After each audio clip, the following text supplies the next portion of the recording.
I was in the middle of unloading groceries into my garage when I heard the sound of screeching brakes and the unmistakable shrill voice of Karen echoing down the street.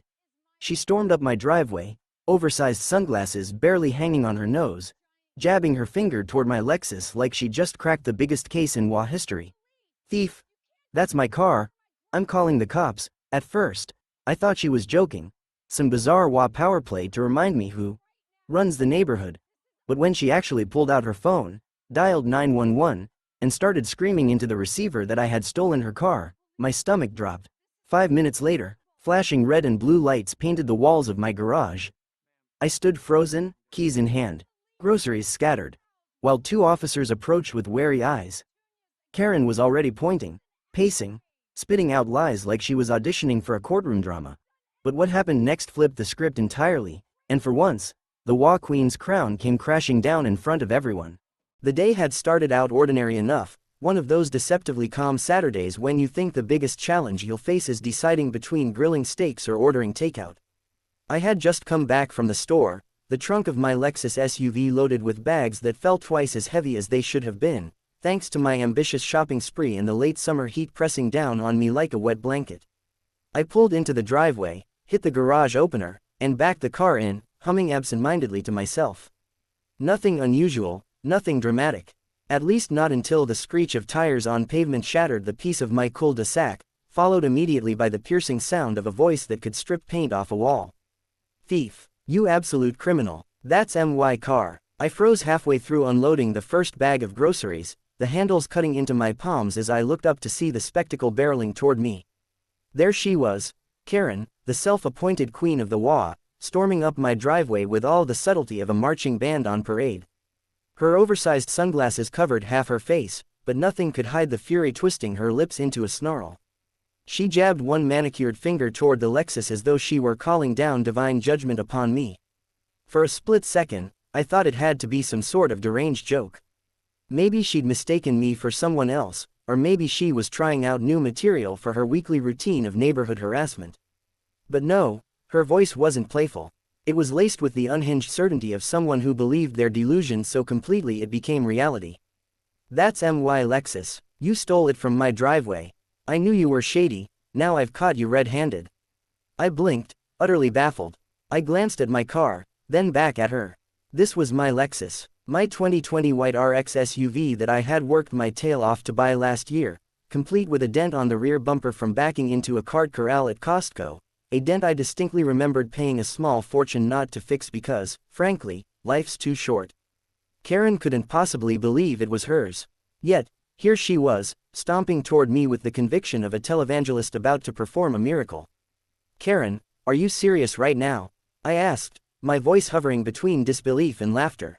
"This is my car. I bought it. You've seen me drive it 100 times. She gasped dramatically, clutching her chest like I'd slapped her with the insult of the century. "Don't you dare try to gaslight me.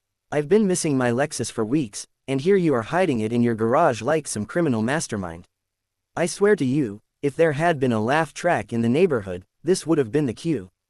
Except it wasn't funny, because Karen, in her infinite HOA-fueled paranoia, was already pulling out her phone, her acrylic nails clacking furiously against the screen. "Oh my God," I muttered, setting the grocery bag down on the garage floor. "She's actually calling 911. And she did. With the confidence of a woman who thought the world revolved around her, Karen put the phone on speaker, loudly proclaiming to the dispatcher that she was witnessing a grand theft auto in progress, that her stolen Lexus had been found at my address, and that the thief was attempting to unload stolen goods into her garage. Every word out of her mouth was dripping with hysteria, and she played it up like she was auditioning for a crime documentary. I tried to interject, "Ma'am, this is my car, and this is my house." But she cut me off, shoving the phone closer to my face. "Hear that, officer? He's pretending it's his house too.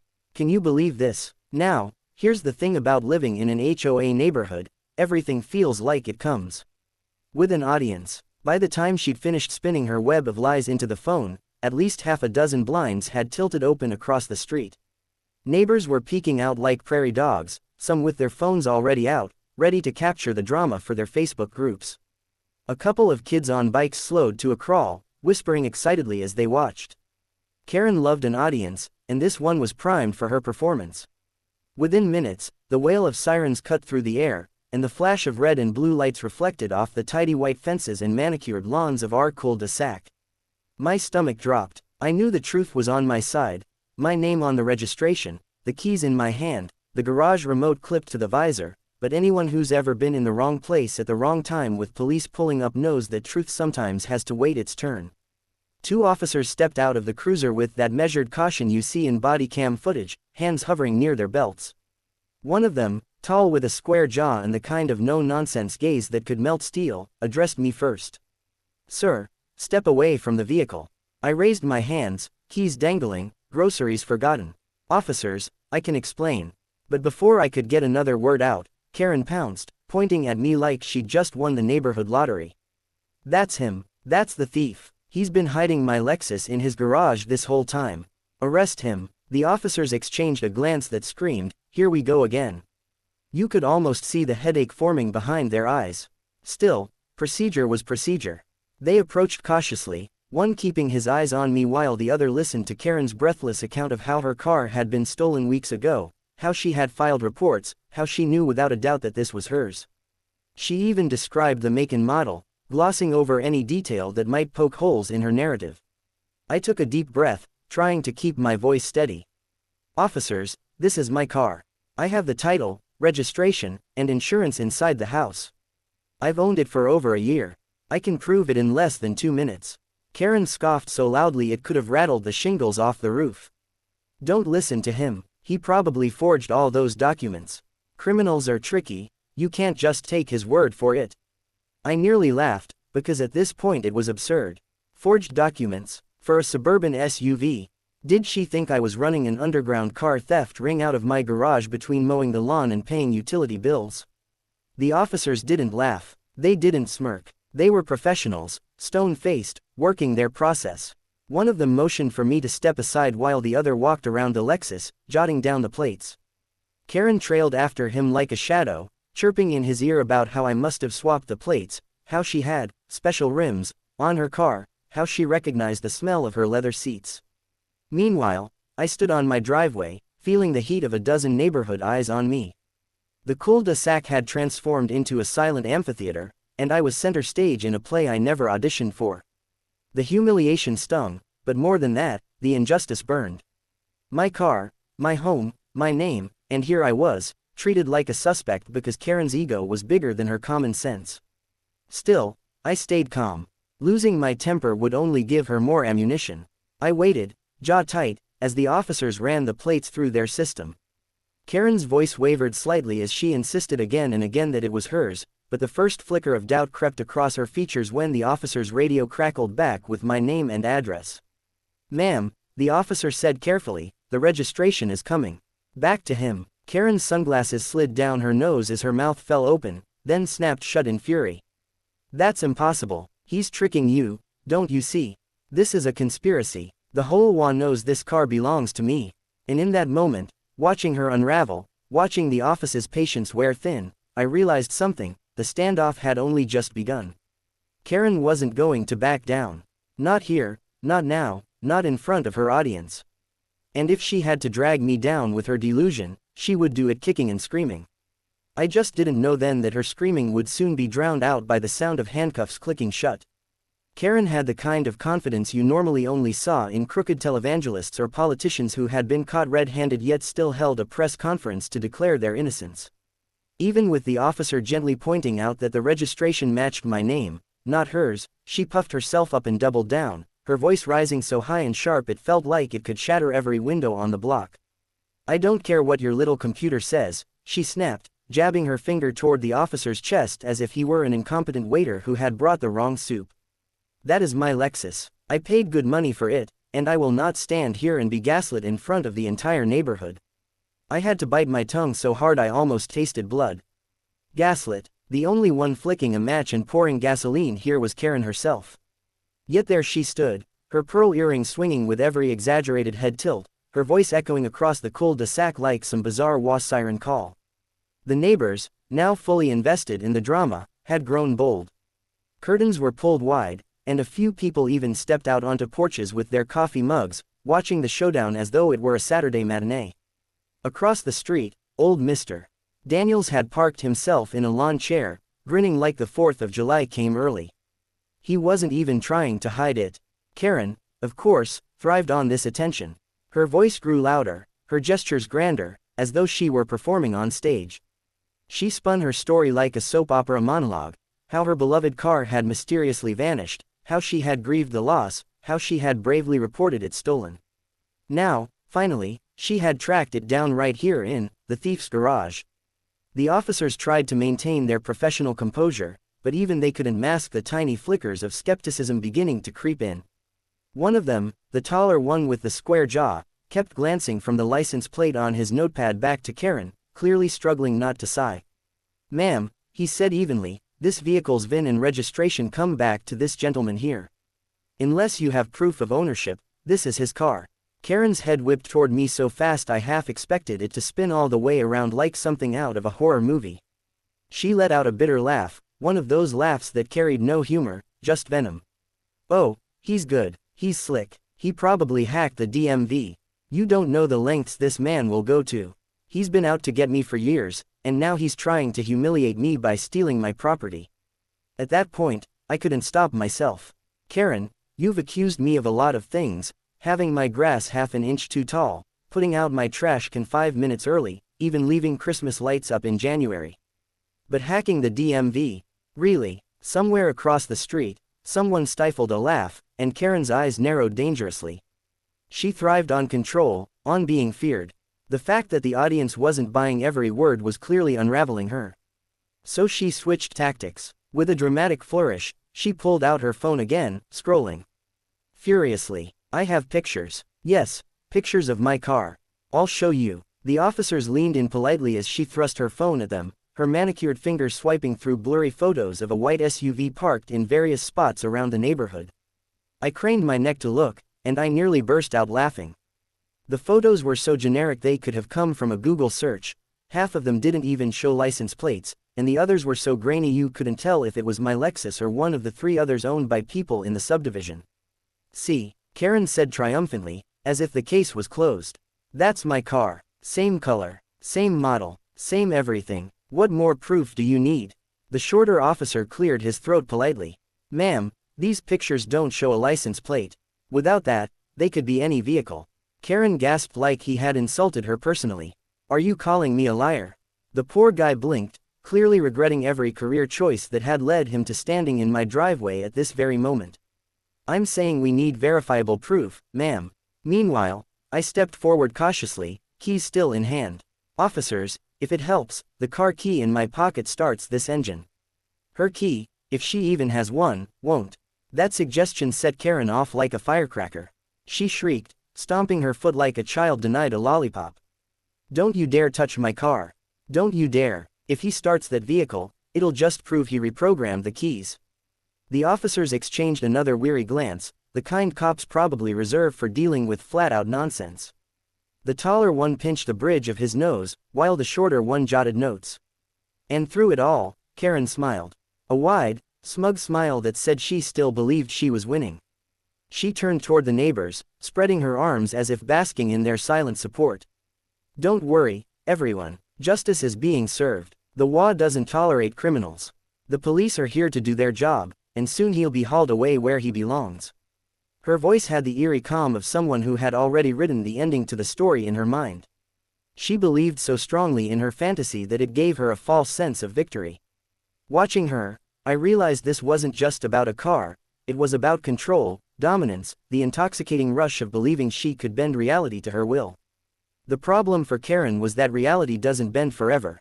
It breaks. And it was about to break right over her head.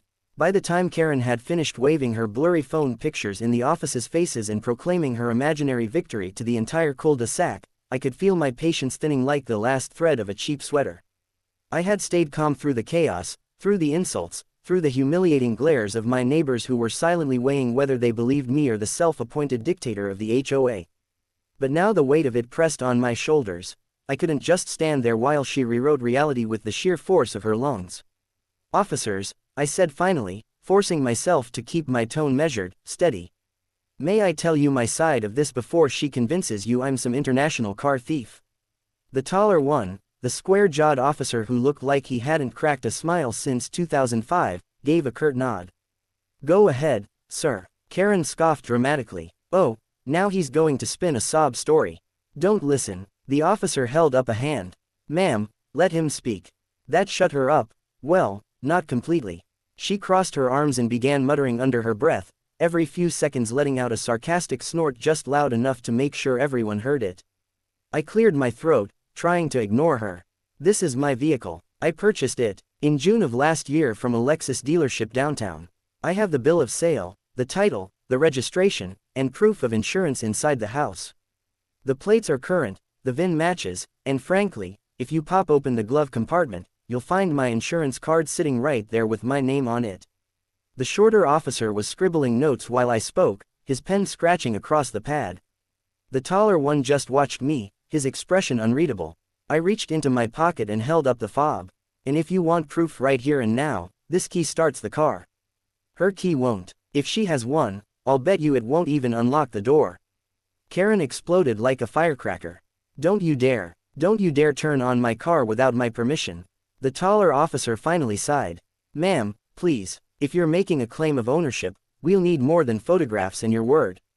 Karen whirled on him, pointing a trembling finger. I am the HOA president, and my word is enough. This man has been trouble from the moment he moved in. Ask anyone. He leaves his trash cans out overnight, he parks too close to the sidewalk, he once put a flag on his porch that was the wrong shade of blue. The neighbors actually chuckled at that one, though they tried to cover it with coughs and sips of coffee. Even the office's lips twitched. Ma'am, the shorter one said carefully, this is not about HOA violations. This is a criminal accusation, and we need hard evidence. I took a step toward the garage door, gesturing to the house. If you'll allow me, I can get the paperwork right now. But Karen was faster. She darted in front of me like a goalie, arms spread wide, blocking the door. Oh no you don't. He's probably going in there to forge something real quick. Or maybe grab a weapon. You can't just let him waltz into the house unsupervised. I stared at her, utterly dumbfounded. Forge something? What do you think I have in there? A DMV printing press? Her oversized sunglasses slid down her nose as she narrowed her eyes. Don't get cute with me. The taller officer finally stepped between us, his patience thinning. Sir, I'll accompany you inside to retrieve the documents. Ma'am, you need to step aside. The way Karen gasped, you'd think he'd just handed me the nuclear codes. She sputtered, pointing at him now. What? You're taking his side. You're letting the criminal fetch his fake papers. You've been compromised. The officer gave her a look so flat and tired it could have flattened a mountain. Without another word, he gestured for me to move. I slipped past her, though not without her trying to shoulder check me like we were rival basketball players, and led him into the house. Inside, the cool air of my kitchen felt like an oasis after the scorching tension outside.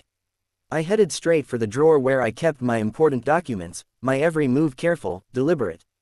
The officer stood a few feet back, watching closely but not intrusively, as I pulled out the folder marked vehicle.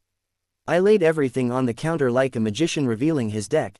The bill of sale, signed and dated, the registration, crisp and current, the insurance card with my name bold across the top. It was all there, every proof of ownership short of tattooing my VIN number across my forehead. The officer nodded slowly, flipping through the papers, checking details. He was methodical, professional. At last, he said, "All right. Let's bring this outside." We walked back to the garage, and as soon as Karen saw the folder in my hands, she let out a laugh so shrill it sent two crows flapping away from the oak tree across the street. Ha, look at that, he had those papers ready. Doesn't that seem suspicious? Like he knew this day was coming. I pinched the bridge of my nose. Yes, Karen, I knew you'd accuse me of grand theft auto in my own driveway, so I carefully prepared a folder of fake documents to impress the neighborhood. The neighbors laughed again, and this time, Karen's face turned a shade of red that could have rivaled a tomato. She stomped her foot. Don't mock me. This isn't funny. The officer ignored her and handed the registration to his partner. Together, they compared the VIN number on the paper with the one etched on the Lexus windshield. Perfect match. They checked the plates against the paperwork. Perfect match. Every detail lined up seamlessly. Looks legitimate, the shorter one muttered, handing it back. Karen was quick to pounce. Of course it looks legitimate. That's how criminals operate. They make everything look perfect until you dig deeper. Why aren't you digging deeper? Why aren't you searching his house? His garage? He probably has a whole fleet of stolen cars hidden away. The neighbors erupted in whispers at that suggestion, some clearly entertained, others rolling their eyes. The taller officer, however, had reached his breaking point. He turned to her, voice firm. Ma'am, unless you have proof of ownership, title, registration, insurance, anything, you cannot claim this vehicle. Right now, all of the evidence says it belongs to him. But Karen wasn't backing down. If anything, she grew more confident, her delusion inflating like a balloon about to burst. She squared her shoulders, adjusted her cardigan, and with the smug smile of a queen who believed the throne was already hers, she declared, "You're all being fooled. But don't worry, the truth will come out. I have powerful friends on the HOA board who will back me up. And when they do, you'll see I was right all along." The officers exchanged another long, exasperated glance. I couldn't tell if they were more annoyed with her or just exhausted by the circus she had created. Meanwhile, Karen basked in the moment, waving to the neighbors like a celebrity on a red carpet, convinced the world was hanging on her every word. And as much as I wanted to laugh at her absurd confidence, a chill ran through me. Because I realized that in her mind, she wasn't just fighting over a car. She was fighting to preserve her throne as queen of the HOA, and she was willing to drag me through the mud, through the system, through hell itself if it meant she didn't lose face. Her confidence wasn't just false, it was dangerous. If there's one thing I've learned about Karen over the years, it's that she never fights alone. She's the kind of person who thrives in a pack, who gathers allies the way a storm gathers clouds, rolling bigger and darker until it spills thunder on anyone unlucky enough to be in its path. So it didn't surprise me, though it definitely exhausted me, when she pulled her phone back out, thumb jabbing at the screen like she was launching missiles. "You'll see," she announced to the officers, her voice vibrating with smug certainty. "You may not take me seriously, but the HOA board does. They know the truth. I'm calling them here right now." The taller officer muttered under his breath, "Oh, great," and I caught the flicker of his eyes toward his partner, who responded with a small shrug. Clearly, they weren't thrilled about this either. Karen strutted a few steps away, phone pressed to her ear, pacing dramatically across my driveway like a CEO in crisis mode. The neighbors watched in rapt attention, sipping their coffees and whispering commentary to each other. This wasn't just entertainment anymore, this was the neighborhood's version of a courtroom drama, and Karen was determined to make it her closing argument. Within minutes, the first reinforcements arrived. Out from a golf cart that always looked one squeak away from collapse, waddled Mr. Whitaker, the HOA treasurer. He was in his late 60s, built like a man who had retired early but still thought khakis were a fashion statement. His wife trailed behind, clutching a clipboard like it was a holy relic. Karen waved frantically at them. Over here, he stole my car and the police are refusing to act." Whitaker's bushy eyebrows shot up so high they nearly vanished into his thinning hairline. He glanced at the police cruiser, then at me standing beside my Lexus, then at Karen, who was practically vibrating with self-righteous energy. "What on earth are you talking about?" Karen grabbed his arm and spun him dramatically toward the car. "That's my Lexus. He's been hiding it in his garage. I caught him red-handed, and now he's trying to claim it's his. But don't worry, I've already called you because I knew the HOA wouldn't let me down." Whitaker blinked slowly, adjusting his glasses. "Karen, I'm not sure this is an HOA matter."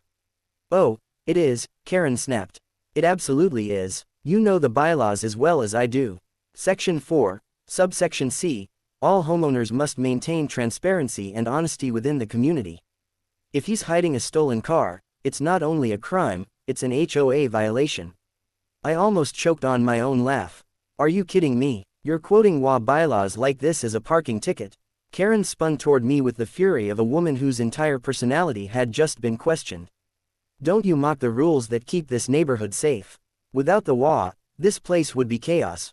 Absolute chaos." Behind her, Mr. Daniels, still lounging in his lawn chair, muttered just loud enough for everyone to hear, "Couldn't be worse than this circus." A ripple of chuckles passed through the crowd, but Karen ignored it. She had her reinforcements now, and she was ready to escalate. Within another 10 minutes, 2 more board members showed up. Carol, the HOA secretary who documented everything like she was writing the next great American novel, and Steve, the vice president, who looked like he'd rather be anywhere else but had followed out of obligation. Karen clapped her hands together like a conductor about to lead a symphony. Good, you're all here. Now listen, this man has stolen my Lexus. The police are trying to brush it off, but I've shown them pictures, I've given them my word, and now I'm asking the HOA to intervene. I demand that you back me up and confirm that this car is mine. The board members exchanged glances, clearly uncomfortable. Carol dutifully started scribbling notes on her pad, while Steve rubbed the back of his neck. Finally, Whitaker cleared his throat. Karen, with all due respect, we can't confirm ownership of a vehicle. That's not what we do. Karen's jaw dropped, and for the first time, her confidence wavered. Just a flicker, like a candle guttering in the wind. But she recovered fast. Oh, don't be ridiculous. We all know I've had a Lexus parked in my driveway. Everyone's seen it. This is it. He must have stolen it when I wasn't looking. I couldn't resist. Karen, you drive a Toyota Camry. A beige one, with a dented fender you've blamed on 3 different teenagers in the neighborhood. That landed like a slap. The neighbors chuckled again, and even Steve bit down on a smirk. Karen's face reddened, her composure cracking, but she soldiered on, louder now, determined to drown me out. This is harassment. You're all conspiring against me because you know I'm the only one brave enough to enforce the rules around here. You let him get away with everything, and now you're trying to make me look crazy for protecting what's mine. The shorter officer stepped in again, his voice calm but firm. Ma'am, the HOA has no jurisdiction here. This is a matter of law, and the law says the vehicle is registered to him, not you. But Karen wasn't listening anymore. She turned back to her little group of board members, pleading now, her voice cracking under the weight of desperation. You have to help me. If you don't, then what's the point of the HOA? Why even have rules? Why even bother with dues if we can't stop criminals like him? The officers looked like they were counting down the minutes until they could leave. The neighbors were eating popcorn with their eyes. The board members shifted uncomfortably, clearly regretting ever answering her call. And I just stood there, leaning against my car, letting Karen burn her bridges one by one. Because here was the truth. The harder she pushed, the more absurd she looked. The more she tried to wield the HOA like a weapon, the more obvious it became to everyone that this wasn't about justice or rules, it was about her power. And that power was slipping, fast. Whitaker finally spoke, his voice weary. Karen, unless you have a title or registration proving this is your car, there's nothing we can do. You're putting us all in a very difficult position by dragging the HOA into this. Karen's mouth opened and closed, like a fish gasping for air. For a long, tense moment, she said nothing. The silence spread across the cul-de-sac, heavy and awkward. Then, with a sudden burst of renewed energy, she turned back to the officers. Fine, she snapped. If the HOA won't back me up, then I'll handle this myself. You can't just ignore a stolen car because of paperwork. I demand you arrest him. Right now. The taller officer finally let out a breath that sounded like it had been stuck in his chest for the last 20 minutes. Ma'am, unless you can provide evidence, we cannot arrest him. Right now, the only person making a false claim here is you. And for the first time all day, Karen's false confidence cracked, just enough for the entire neighborhood to see. The moment the taller officer uttered those words, the only person making a false claim here is you, the entire cul-de-sac seemed to exhale at once. It was as if the air itself had been holding its breath, waiting to see whether Karen's chaos would carry the day. The neighbors' shoulders dropped, the board members shifted uncomfortably, and even the officers seemed relieved to finally state the obvious. But if I thought that was the end of it, I was sorely mistaken. Karen was like one of those inflatable tube men outside a car dealership. You could smack her down, twist her in knots, but somehow, she always bounced back, flailing harder than before. False claim, she shrieked, the words slicing through the late morning air like a blade. Are you blind? This is my car, my Lexus, my pride and joy. You're all part of this man's scam, I know it. Well, I won't be silenced. I demand you investigate properly. Run the numbers again. Search his garage, search his house. You'll see I'm telling the truth. Her voice had that manic edge now, high and shaky, the kind of tone that made dogs bark and children pull closer to their parents. The taller officer's jaw tightened. Ma'am, we've already run the plate. We'll run the VIN too, for thoroughness. But unless something changes, the registration is clear. Karen folded her arms, smug again, though her hands trembled slightly. Go ahead, you'll see, I'm not afraid of the truth. The shorter officer crouched by the windshield, jotting down the long string of numbers etched into the glass. He radioed it in, his voice steady, professional. The static crackle of the dispatcher's reply seemed to stretch on forever, the entire neighborhood hanging on the silence between transmissions. You could have heard a leaf drop. I stood beside the car, my arms crossed, trying to appear calm even as my stomach tightened into knots. Because logic told me this was a slam dunk, the VIN would match, and that would end it. But some part of me still dreaded the possibility of human error, of some glitch in the system that would drag this nightmare out even longer. Karen, on the other hand, stood tall, chin lifted, like a queen awaiting her coronation. She smiled at the neighbors, nodded at the board members, and whispered, just loud enough to be heard, watch this. They'll see I was right all along. The radio crackled back, the dispatcher's voice clear as a bell. VIN number confirmed, registered owner. My name, address, my house, vehicle, white Lexus RX 350, 2020 model. It was over, or at least, it should have been. The shorter officer stood, dusting off his knees, and looked straight at Karen. Ma'am, the VIN confirms it. This vehicle belongs to him. For a moment, Karen's face froze. It was as if every circuit in her brain had blown out at once, leaving her standing there like a mannequin in oversized sunglasses. The smug smile faltered, the queen's crown slipping. The neighbors shifted, murmuring softly, a few outright chuckling. Mr. Daniels even clapped once, slow and sarcastic, before settling back into his lawn chair. But then, just like that, the fire returned. Karen snapped back to life, her voice rising again, sharper, shriller. No, no, no, no, this is wrong. He must have tampered with it. He swapped the VIN. Do you know how easy it is to change a VIN plate? He's a professional criminal. You're all fools if you can't see it. The taller officer's patience finally cracked. He leveled a look at her so flat it could have steamrolled her where she stood. Ma'am, VIN tampering is a federal crime. There is zero evidence of that here. If you continue making baseless claims, we'll have to consider this a false police report. The words hit like thunder. False police report, disorderly conduct. Suddenly, the dynamic shifted. No longer was I the one standing under suspicion, it was her. The predator had become the prey, though Karen hadn't realized it yet. She laughed, but it was hollow now, brittle. Oh, sure, threaten me. Intimidate me. That's what happens when you stand up to criminals, right? The system turns against you. The shorter officer scribbled on his notepad, his eyes darting from her to the growing audience. The neighborhood amphitheater was buzzing now, phones lifted higher, whispers turning into open commentary. She's lost it. Does she even own a Lexus? I always knew she was unhinged. I caught snippets, saw heads shaking, smirks spreading. Karen, once the terror of the block, was unraveling in public view, her power bleeding out with every shriek. Still, she wouldn't quit. She marched toward the officers, jabbing her finger in the air. You're not doing your jobs. You're protecting a thief. Fine. If you won't act, I'll escalate this. I'll call the sheriff. I'll call the FBI. Hell, I'll call the governor if I have to. The taller officer put out his hand, firm and commanding. Ma'am, that's enough. Step back. The command was sharp enough to silence even the murmurs of the neighbors. For a heartbeat, Karen hesitated. You could almost see the war inside her, the instinct to obey authority battling against her insatiable need to win. Her jaw clenched, her hands balled into fists, and then she stepped back, but only just. That tiny retreat felt like a victory.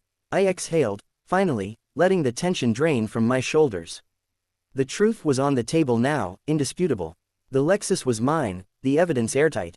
Yet, as I looked at Karen, red-faced, trembling, eyes darting as she searched for her next move, I realized something that made my skin crawl. She wasn't done. Not even close. Because people like Karen don't just lose. They don't walk away, tails tucked, learning lessons about humility and truth. No, they drag the fight out until the bitter end, clawing at whatever scraps of control they can still grab. The officers had the facts, the neighborhood had the show, and I had the law on my side. But Karen had her rage, and rage, I knew, could be far more dangerous than any HOA bylaw ever written. The investigation was over. The Lexus was mine, but the war with Karen, that was only just beginning. The silence after the VIN confirmation should have been the end. The cops had proof, the neighbors had seen it, and logic itself had closed the case. But Karen was not built to lose. For her, defeat was like oxygen deprivation, unthinkable, intolerable, something her brain simply refused to process. So instead of shutting her mouth and retreating with the last scraps of dignity she could salvage, she detonated. It started small, an indignant gasp, sharp and theatrical. She pressed a manicured hand to her chest, as though the officer's words had just fired a bullet into her heart. Then her voice returned, louder, harsher, a pitch that made every head on the street swivel toward her. This is corruption, all of it. You're protecting him because you're afraid of me. You're afraid of the truth. The taller officer pinched the bridge of his nose, visibly at the edge of his patience. Ma'am, nobody is afraid of you.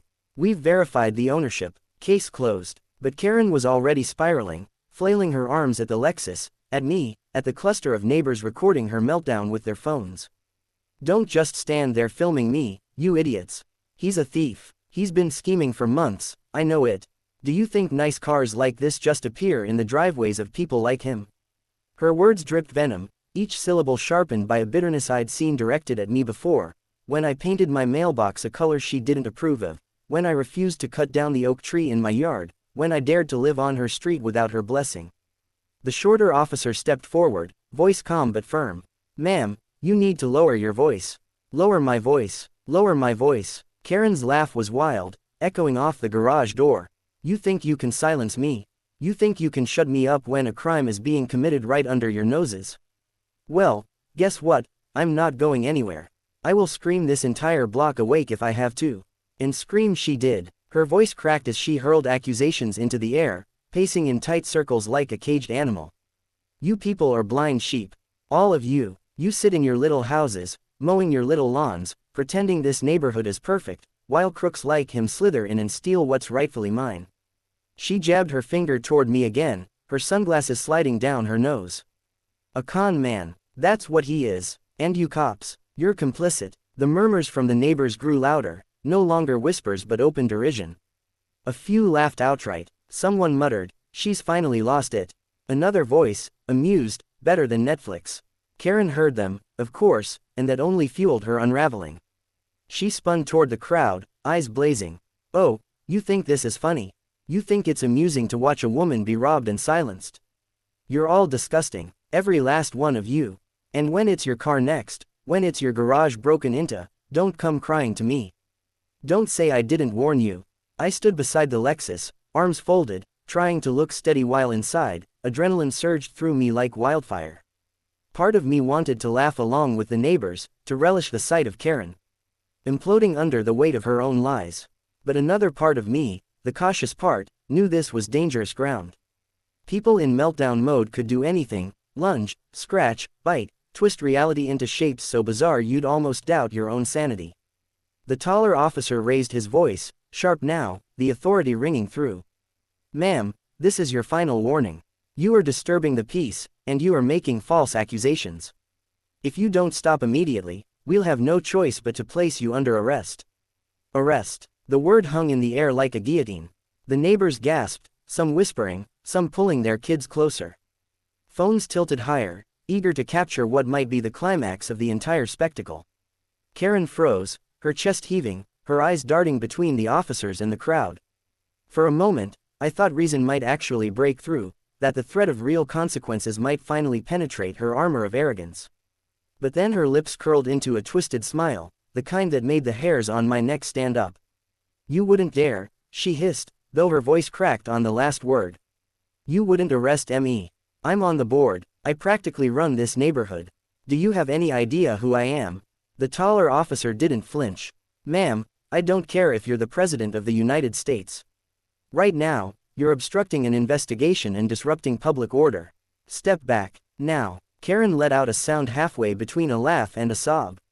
Her hands shook as she gestured wildly at me, then at the Lexus, then back at the officers. This isn't happening. This isn't real. You're all against me. He's tricked you, tricked everyone, but I see it. I see it, and I won't stop until everyone else does too. Her meltdown had reached its fever pitch. She stamped her foot, shrieked again, and finally dropped her sunglasses entirely, revealing bloodshot eyes glistening with rage and desperation. She looked less like the imperious HOA queen and more like a child caught red-handed, refusing to admit the truth even as the evidence smothered her. The shorter officer leaned toward his partner, speaking low but not low enough to escape the microphones of the recording phones. "She's unhinged, man. We can't let this go." The taller officer nodded slowly, his expression grim. Then he turned back to Karen, his hand resting near his cuffs. "Ma'am, this is your last chance. Walk away, or we'll have to take action." But Karen, blinded by her own fury, chose the only path she knew, defiance. "No, I won't walk away. You'll have to drag me. And if you do, I'll sue this entire department, I'll sue him, I'll sue this whole rotten neighborhood." The crowd erupted in gasps and whispers, phones held like lanterns in the dusk of her sanity. The drama had peaked, and everyone knew what came next. Karen had pushed, and pushed, and pushed, and finally, the wall had pushed back. The officers exchanged a look, the kind of silent communication that came from years of dealing with exactly this kind of chaos. And with that, the moment of reckoning arrived. Karen had screamed herself into a corner, and there was only one way out. And it didn't involve walking away. The word, sue, was still hanging in the air, sour and jagged, when the taller officer finally shifted his stance. It was subtle, just the repositioning of his shoulders, the tightening of his grip on his belt, but everyone watching understood what it meant. The line had been crossed. The show was over. "Ma'am," he said, his voice flat, unshakable, no trace of patience left. "Turn around. Place your hands behind your back." The entire street seemed to gasp in unison. You could feel the ripple of shock and glee move through the crowd like a wave at a stadium. This was it, the moment years of Karen's petty reign had built toward. Her tyranny of rule-breaking fines, nasty notes, and boardroom ambushes had finally slammed headfirst into something she couldn't bully, the law. Karen blinked at him, stunned, like he had just spoken a foreign language. Then she let out a laugh, high-pitched and nervous, the sound of someone who suddenly realizes the ground is crumbling beneath their feet. "Oh, come on," she said, her voice trembling.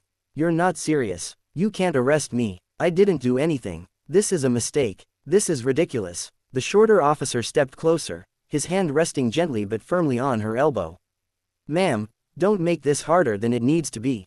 You've been warned. Now comply." Karen jerked her arm back as if his touch had burned her. "Don't you dare put your hands on me. I know my rights. I know the Constitution. You pigs don't scare me." The crowd was buzzing now, phones recording every second. Some neighbors whispered gleefully, others cheered under their breath. Kids peeked from behind their parents' legs, eyes wide, watching the fall of the neighborhood's self-appointed queen. I stood frozen near the Lexus, my heart hammering in my chest. Part of me wanted to gloat, to savor every ounce of karma unfolding right before my eyes. But another part of me, the cautious one, wondered if Karen might do something truly reckless. Because with her, there was never a floor, she could always sink lower. The taller officer repeated, slower this time, his tone leaving no room for negotiation. "Turn around. Hands behind your back. Now." Karen's face twisted into something almost feral. Her composure, that smug HOA elegance she always wore like armor, had completely shattered. She stomped her foot like a tantruming child, her voice cracking into a scream. "No, I will not be humiliated like this. In front of all these nobodies. Arrest him. He's the criminal. I'm the victim here." The shorter officer moved first. In one fluid motion, he grasped her wrist and pivoted her around, guiding her arms back. Karen shrieked, thrashing, her oversized sunglasses clattering to the concrete with a sharp crack. "Stop resisting," he ordered, his tone even but edged with steel. "I'm not resisting," she screeched, her voice echoing down the street. "This is police brutality. I'll have your badge. I'll have both your badges. The mayor will hear about this." The unmistakable click of metal cuffs snapping shut rang out, clear and final. The sound seemed to echo louder than her screams, bouncing off the garage walls and into the ears of every neighbor watching.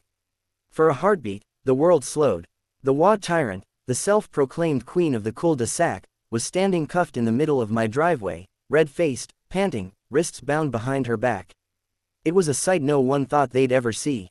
Gasps turned into chuckles, chuckles into applause. Someone actually clapped, loud and deliberate.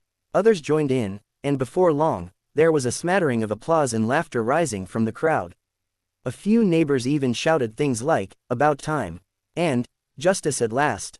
Karen whipped her head around, Her hair frizzed, her face blotchy, and screamed at them all. Traitors, you're all traitors. You'll regret this, every last one of you. But the power in her words was gone. She wasn't feared anymore, she was pitied, mocked, recorded. A fallen queen in shackles. The taller officer gently steered her toward the patrol car parked at the curb. She tried to dig her heels into the concrete, but it was useless. Each step she took was punctuated by her protests. I'll sue, I'll destroy this neighborhood, you haven't heard the last of me. I watched as they walked her down the driveway, a surreal sense of finality washing over me. This was the woman who had terrorized me over weeds that grew an inch too high, who'd threatened to fine me for leaving my garbage bin out an extra hour, who now had the audacity to accuse me of grand theft. And here she was, reduced to a spectacle in handcuffs, her empire crumbling with every smartphone lens pointed her way. When they reached the patrol car, the shorter officer opened the back door.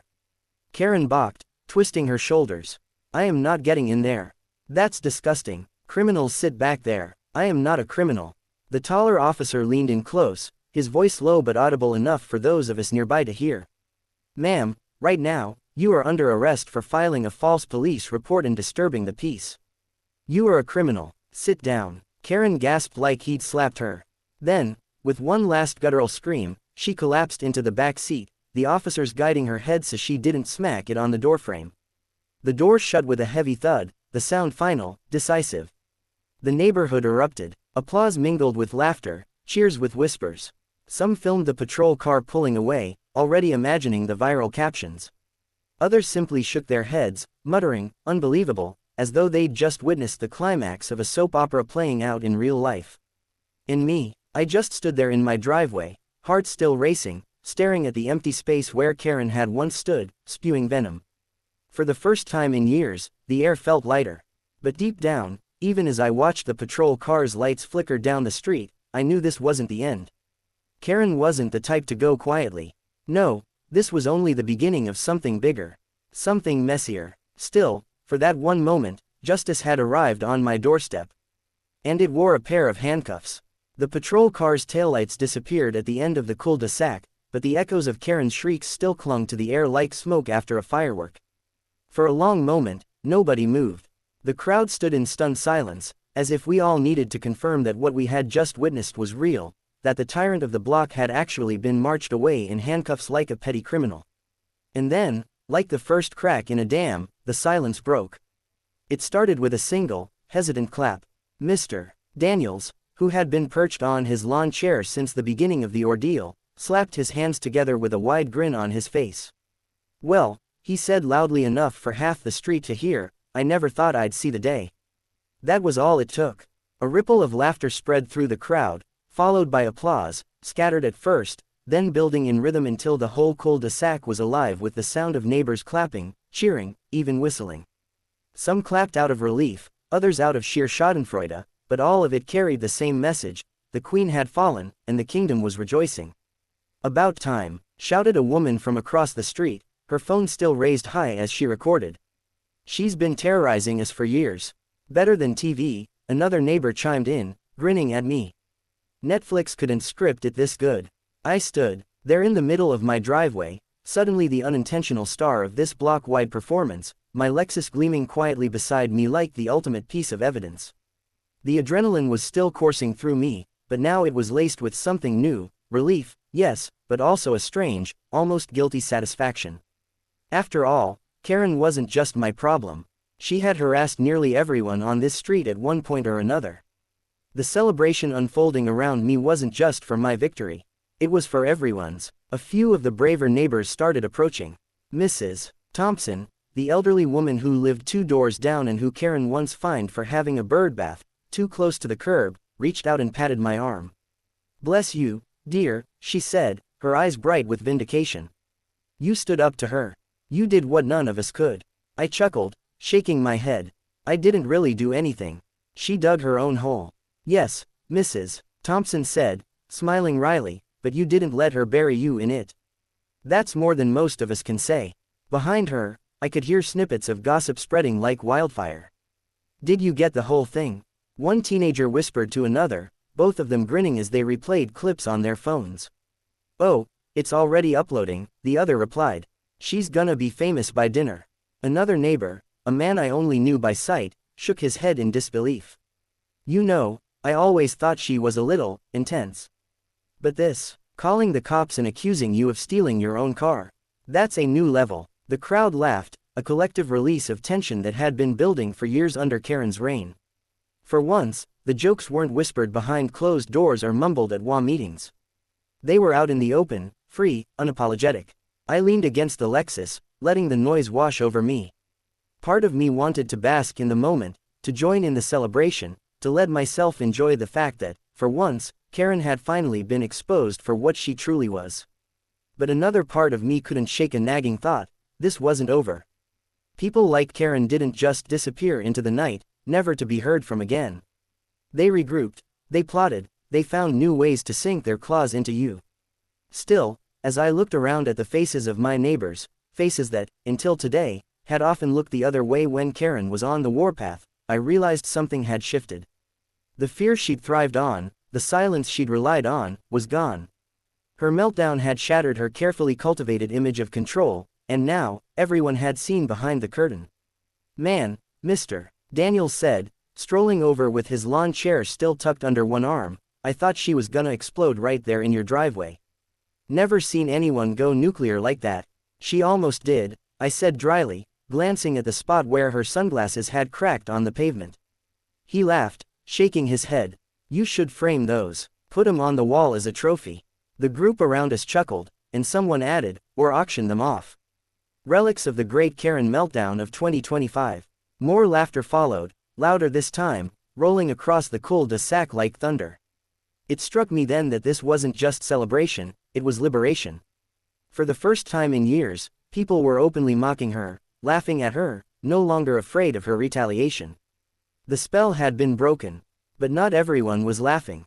Off to the side, I noticed two members of the HOA board, stiff and uncomfortable, whispering furiously to each other. Their faces were pale, their eyes darting nervously toward the retreating patrol car. They knew what this meant. If Karen, their enforcer, their attack dog, was humiliated, then their power was weakened too. And if the cops started digging deeper into Karen's antics, it was only a matter of time before the board's skeletons came rattling out of the closet. The cheers around me felt like vindication, but the board's unease reminded me of the storm still brewing. Karen's fall was a victory, yes, but it wasn't the war's end. It was just the first battle. Still, for that afternoon, nobody cared about storms on the horizon. Parents let their kids ride bikes in the street, people pulled out lawn chairs, and neighbors who had barely spoken to each other in years lingered on the sidewalks, trading stories about their own run-ins with Karen. Some were funny, some infuriating, but all carried the same tone of relief: she can't hurt us anymore. One woman recounted how Karen fined her for planting roses, too tall for neighborhood standards. Another man laughed about how Karen once called animal control because his golden retriever looked aggressive while wagging its tail. By the time the sun began to dip lower, the cul-de-sac felt less like a battleground and more like a block party. People who had once kept their heads down were suddenly standing taller, freer. For a moment, it almost felt like the neighborhood I thought I'd bought into years ago, before Karen twisted it into her personal kingdom. I smiled, listening, watching, soaking it all in. For the first time in a long while, I didn't feel like the outsider, the target, the guy constantly on the receiving end of Karen's wrath. For the first time, I felt like part of the community. And as the laughter rolled on, I realized that maybe that was Karen's greatest mistake. In trying to isolate me, to crush me under the weight of her false accusations, she had done the opposite. She'd united the neighborhood, not against me, but against her. Still, deep down, I knew the celebration was temporary. The neighborhood could laugh, cheer, and toast her downfall all it wanted, but Karen wasn't finished. Not by a long shot. And when she came back, and I knew she would, it wouldn't just be me she was gunning for. It would be all of us.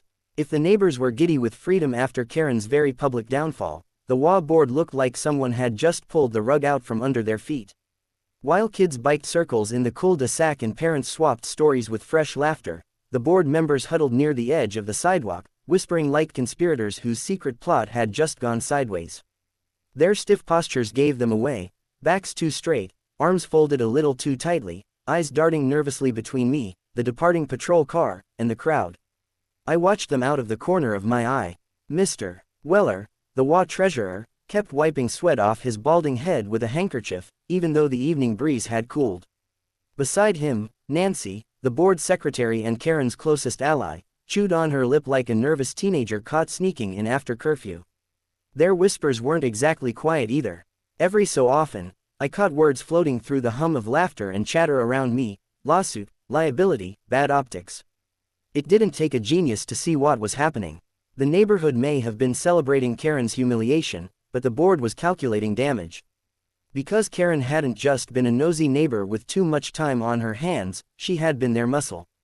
She was the one who patrolled lawns with a tape measure, scribbling citations for grass blades a half-inch too high. She was the one who weaponized bylaws against anyone who didn't fit her vision of a perfect neighborhood. And the board had let her. More than that, they'd encouraged her. And now, their enforcer had been led away in handcuffs, her credibility obliterated in front of the entire community. Mr. Daniels, lawn chair still under his arm, leaned closer to me with a grin. "Look at 'em," he muttered. "They're sweating harder than Karen did when the cuffs came out. They know what's coming." "What's that?" I asked. "Accountability," he chuckled, savoring the word like a sip of fine whiskey. I wanted to believe him, but I knew better than to underestimate people who thrived on rules, loopholes, and politics. The HOA board wasn't going to roll over just because Karen had self-destructed. They'd find a way to spin it, to protect themselves, maybe even to paint me as the villain in all this. If Karen had been the hammer, they were the hand guiding it. And just because the hammer was gone didn't mean the hand would stop moving. Sure enough, a few minutes later, Nancy broke from the huddle and strode toward me with forced confidence plastered on her face. She held a clipboard like it was a weapon, her lips pinched into the kind of smile that wasn't really a smile at all. "Good evening," she said briskly, as though she hadn't just watched her closest ally get hauled off in handcuffs for lying about my car. "Quite a scene out here today." "That's one word for it," I replied, keeping my voice even. She cleared her throat, glancing nervously at the cluster of neighbors still milling around, phones out, laughter bubbling. Then she leaned in closer, lowering her voice. "Listen, the board is very concerned about what happened here. This kind of spectacle reflects poorly on the entire neighborhood." I almost laughed in her face. Reflects poorly. Karen had tried to have me arrested for stealing my own car, screamed at the police, and been cuffed in front of half the community, and Nancy was worried about optics. "You know what really reflects poorly," I said, my tone sharp enough that her fake smile faltered. "The fact that the board has let Karen harass this neighborhood for years. You gave her power, and she abused it. This is the result." Nancy bristled, clutching her clipboard tighter. "Now, let's not exaggerate. Karen can be enthusiastic, yes, but she was always acting in the best interest of the community. Was calling 911 on me in my own garage part of the best interest of the community?" I shot back. Her lips tightened into a thin line. She glanced around again, clearly uncomfortable with the number of ears tuned into our conversation. "We'll be reviewing this matter internally," she said finally, her voice clipped. "But I would advise you not to make a bigger issue out of it than it already is. The last thing anyone wants is unnecessary division." Division. That word tasted bitter. They weren't worried about division, they were worried about exposure. About losing control. Before I could respond, Mr. Weller shuffled over, handkerchief still in hand. His face was pale, his forehead shiny with sweat. "Nancy," he said nervously, "maybe we should." He stopped when he noticed me, then forced an awkward smile. "Evening. Beautiful car you've got there." "Thanks," I said flatly, though I could see the calculation in his eyes. "Compliment me now, maybe soften me up, hope I don't raise too many questions about what just happened."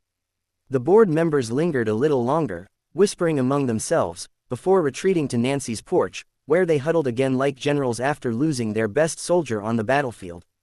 Their silhouettes glowed in the porchlight, hands gesturing frantically, heads bobbing, voices low but urgent. They looked less like leaders of a neighborhood and more like cornered rats trying to chew their way out of a trap. Meanwhile, the neighbors kept the celebration alive. Someone wheeled out a cooler of sodas, another brought cookies, and before long, the whole street had the vibe of an impromptu block party. Kids zipped past on scooters, parents traded Karen horror stories, and phones kept dinging with the sound of videos being uploaded, shared, and commented on. One teenager jogged past me, grinning ear to ear. "Dude, your driveway is going viral. My post already has 1,000 views." I shook my head, half amused, half horrified. Karen, viral, that was gasoline on a fire. She wasn't just a neighborhood menace anymore. By morning, she'd be a public one. As the evening stretched on, I couldn't stop my eyes from drifting back toward the board members. While everyone else basked in the joy of Karen's downfall, they were the only ones who didn't look relieved. And that told me everything I needed to know. Karen might have been cuffed, but the HOA wasn't done. They were panicking. And panicked people are dangerous. Because panic makes you reckless. Panic makes you desperate. And if Karen was the storm, the board was the lightning waiting to strike. And I had no doubt, they were already plotting their next move. Long before Karen was hauled off in handcuffs for trying to claim my car as her own, she had already written herself into the lore of the neighborhood. People moved in and learned the rules of survival quickly. Mow your lawn every 4 days or face a notice. Don't dare hang a wreath past January 2nd. And under no circumstances should your trash can touch the curb 1 second before 7 a.m. on collection day. And behind every notice, every passive-aggressive flyer, every whispered complaint at an HOA meeting was the same shadow, Karen. The first time I crossed paths with her wasn't dramatic. It was subtle, almost deceptively harmless. I had parked my truck slightly over the faded white line in front of my house, not blocking anyone, not intruding on her property. Still, she appeared at my door within an hour, clipboard in hand, oversized sunglasses perched on her face even though the sun was setting. "Do you realize your vehicle is a hazard?" she'd said in that clipped, sharp tone that sounded like every word was dipped in vinegar. I remember blinking at her, confused. "A hazard? It's parked in front of my house." She sighed as though I'd just failed a test she assumed everyone should pass. "If an emergency vehicle needed to get through, your placement could cause delays. Safety isn't a joke." I wanted to laugh, but her face told me she wasn't joking.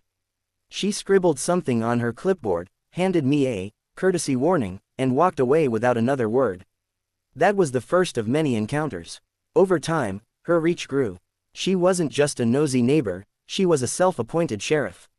She had the HOA board wrapped around her manicured finger, convincing them that strict enforcement was the key to preserving property values.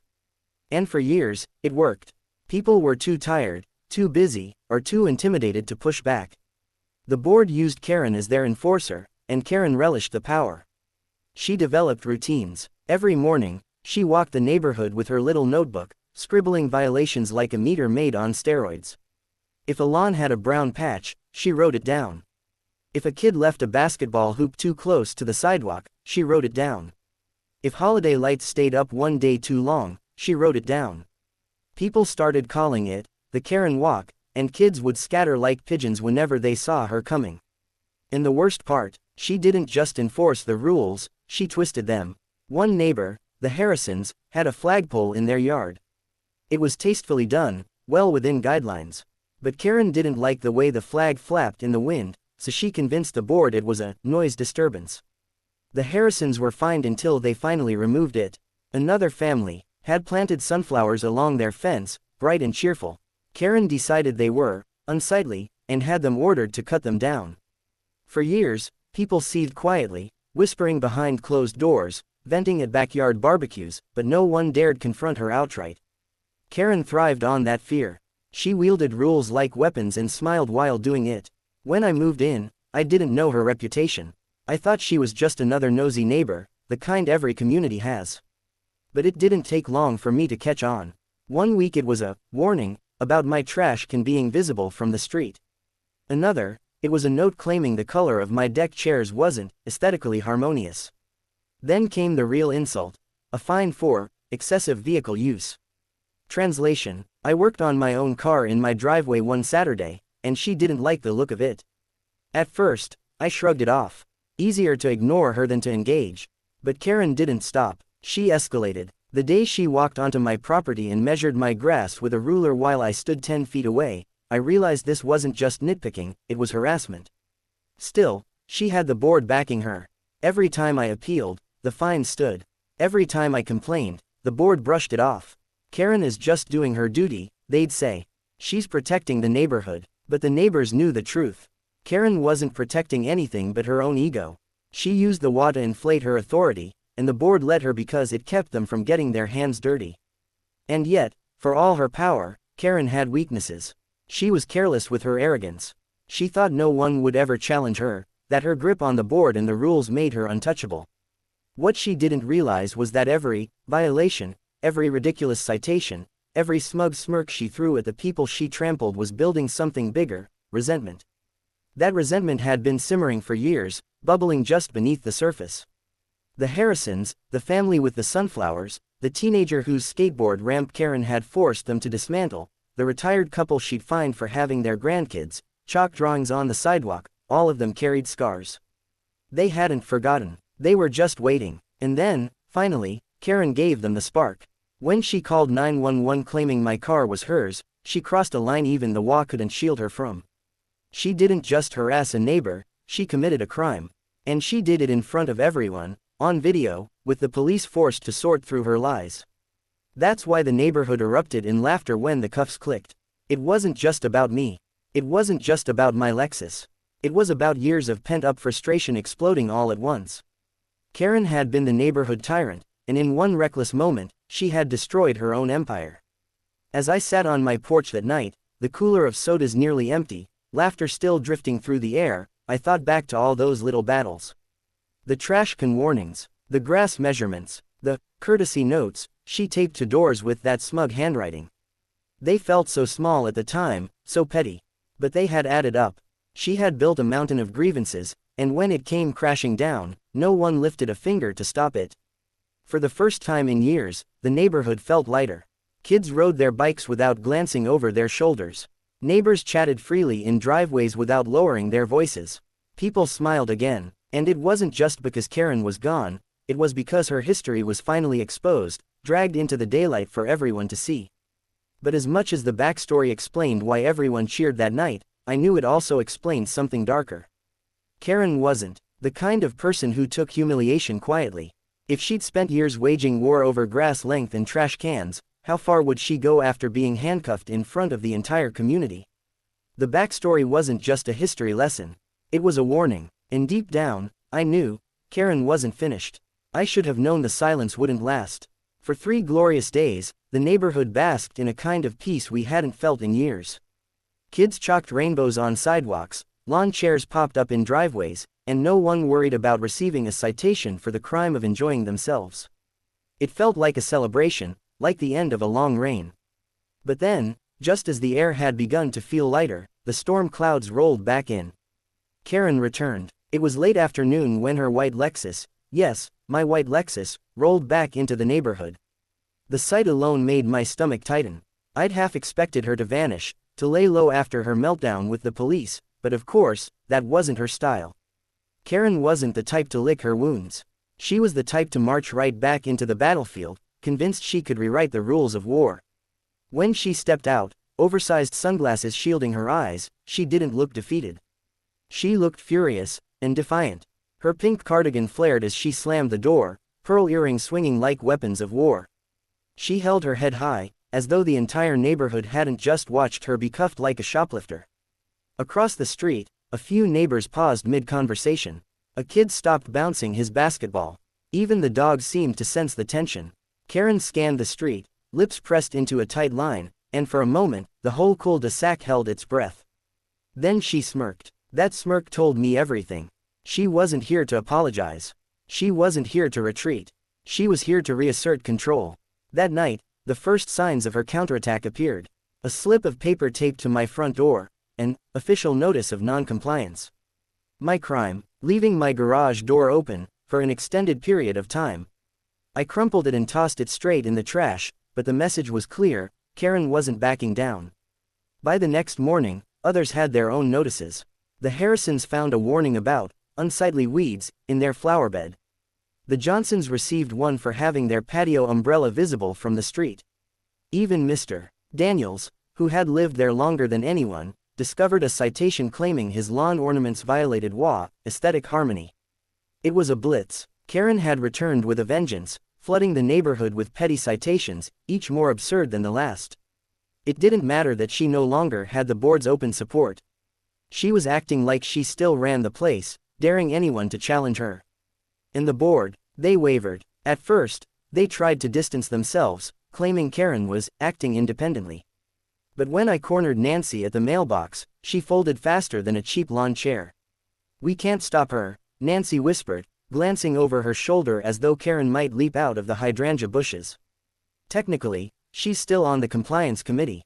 Until we vote her out officially, she has authority."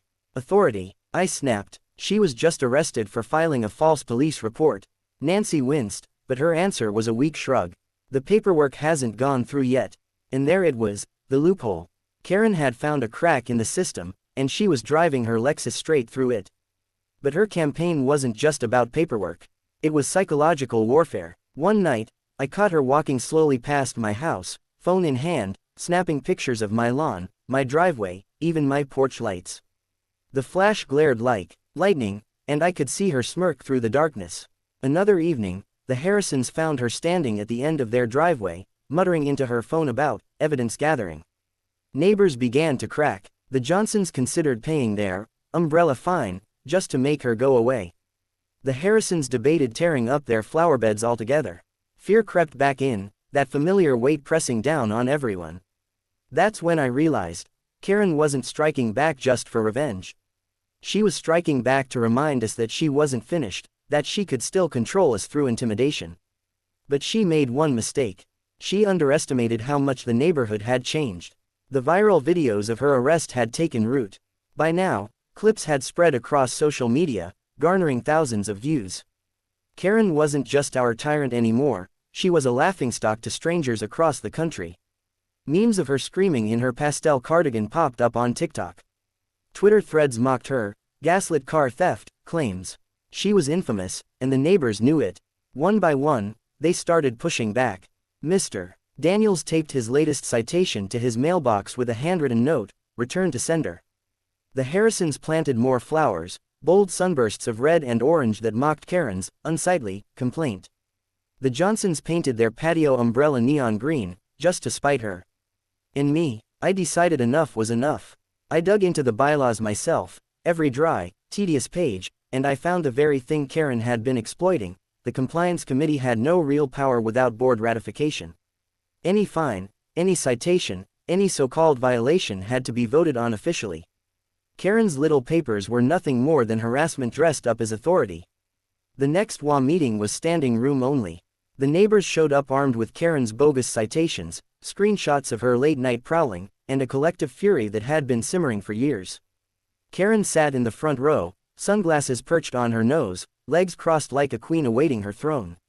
But this time, she didn't get applause. She got fury. One by one, neighbors stood and unleashed years of grievances. The Harrisons slammed their stack of fines on the table. Mr. Daniels listed every ridiculous infraction he'd endured. Even shy Mrs. Patel, who barely spoke at meetings, raised her voice about the time Karen had threatened her grandkids for drawing hopscotch squares. The room buzzed with energy, a tide of resentment breaking free at last.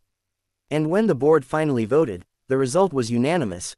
Karen was removed from the compliance committee, effective immediately. Her smirk faltered for the first time. She stood, sputtering about illegal procedures and conspiracies, but the crowd drowned her out with applause. Karen had struck back, yes. But this time, the neighborhood struck harder. And yet, as I watched her storm out of the meeting, her cardigan whipping behind her, I couldn't shake the chill in my gut. Because Karen wasn't the type to quit. If anything, losing her official power might make her even more dangerous. She wasn't done, not by a long shot. If there was one thing we had all learned about Karen, it was this: she never walked away quietly. When the board stripped her of her so-called authority, the neighborhood had cheered like we'd won a championship game. But in the back of my mind, I knew the celebration was premature. Karen wasn't the type to accept defeat. She was the type to reframe it, twist it, and return with a vengeance twice as loud. Sure enough, the quiet only lasted a week. Then came the incident that cemented her downfall for good. It started on a Friday evening, the kind where the sky glowed orange and the smell of barbecue drifted through the air. Families gathered in driveways, kids darted through sprinklers, and for once, it felt like our neighborhood belonged to us again. That's when Karen showed up, marching down the street with a thick binder under her arm and a new tactic up her pastel-colored sleeve. She wasn't passing out petty citations anymore. This time, She had evidence. She strode from house to house, shoving photocopies into people's hands. Pages of grainy photographs, exaggerated incident reports, and lists of supposed violations dating back months. She was building her own case, a shadow wall of one, trying to reassert control by sheer force of paper. When she reached me, she stopped dead center in my driveway, binder clutched like a holy book. "You think you've won," she hissed, sunglasses reflecting the sunset. "But you've only proven how corrupt this community has become. And I will not rest until it's restored to order." I kept my voice calm, steady. "Karen," the board voted. The neighbors spoke. "You're done." Her lips curled into that familiar, venomous smirk. "Oh, no, I'm just getting started." That night, the tipping point came. Around midnight, my phone buzzed with a message from Mr. Daniels. "Check your garage, now." I stumbled outside, still half asleep, and froze. There was Karen, standing in my driveway, flashlight beam slicing across the hood of my Lexus. She was scribbling in her notebook, muttering to herself, snapping photos like a private investigator. "Karen," I barked, my voice cutting through the still night. "What the hell are you doing?" She jumped, but only for a second. Then she straightened, her chin high. "Gathering evidence. This vehicle is still mine, and I'll prove it in court if I have to." I pulled out my phone and hit record. "You're trespassing. Right now. On camera." Her mask slipped then. For the first time, real panic flickered in her eyes. But instead of leaving, she doubled down, pointing her flashlight at me like a weapon. "You think this little stunt will save you? Everyone will see you for the criminal you are." The commotion drew lights from windows, doors cracking open, neighbors stepping onto porches in pajamas and robes. Phones lifted, cameras clicked on, and suddenly, the whole street was awake, witnessing Karen's final unraveling. Someone called the police. By the time the squad car pulled up, Karen was pacing my driveway, ranting about conspiracies and stolen property, her binder of evidence clutched to her chest. The officers stepped out, the same pair from the original incident. Recognition flashed across their faces, followed by weary resignation. The taller one sighed. "Ma'am, we've been through this. This vehicle doesn't belong to you." Karen's voice cracked as she shouted back, desperation dripping from every word. "You're all in on it. The whole neighborhood. He's brainwashed you." It was over the moment she tried to shove her binder into the officer's chest. He stepped back, cuffed her swiftly, and read her rights. The scene was eerily familiar. Karen, restrained once again, but this time her screams carried a different tone. Less righteous fury, more raw desperation. The neighbors clapped, not out of mockery this time, but relief. Years of tension, of whispered complaints and silent resentment, finally broke free. The Harrisons hugged. The Johnson kids whooped. Even quiet Mrs. Patel wiped tears from her eyes, whispering, "It's finally over." As Karen was led away, her binder slipped from her grasp and landed in the street. Papers scattered like dead leaves, fluttering under porch lights. I bent down, picked one up, and scanned it. It was a report, accusing me of staging my garage with fake documentation to trick the police. Another page accused Mr. Daniels of housing illegal chickens. Another claimed the Harrisons were part of a lawn care cartel. It was madness, her paranoia laid bare in black and white. When the patrol car disappeared into the night, the cul-de-sac erupted. Laughter, cheers, even a few relieved sobs. Someone popped open a bottle of champagne, and suddenly the midnight air was filled with toasts and clinking glasses. It wasn't just Karen's arrest we were celebrating, it was the end of an era. The next morning, the board called an emergency meeting. This time, there were no whispers, no half-hearted defenses. The binder, still damp from the night air, was presented as proof of her harassment campaign. With unanimous consent, Karen was permanently removed from all HOA committees. The board even issued a rare apology to the neighborhood, acknowledging their role in enabling her. Life shifted after that. The rules didn't vanish, but they softened. People were free to breathe again. Lawns grew a little wilder, kids' chalk art blossomed on sidewalks, and no one flinched when a trash can lingered an extra day by the curb. The neighborhood began to feel like a community instead of a prison. As for me, I washed the chalky fingerprint dust off my Lexus, parked it proudly in my driveway, and left the garage door open for the world to see. It wasn't about the car anymore, it was about reclaiming the simple right to live without fear of a neighbor weaponizing power against you. Karen never came back. Rumors trickled in, She'd moved to stay with relatives, maybe out of state, maybe not. Some said she was planning lawsuits, others claimed she was hiding from the online mockery that had turned her into a meme. None of it mattered. She was gone, and the neighborhood was free. And yet, every now and then, when the sun sets just right and the street is quiet, I catch myself listening. Listening for the sharp click of heels on pavement, the scratch of pen on clipboard, the shrill voice declaring some new violation. The ghost of Karen lingers, not in fear, but as a reminder. Because the final showdown wasn't just Karen versus me. It was Karen versus the entire neighborhood. And when the time came, we stood together. For the first time in years, we won. And this time, the victory would last.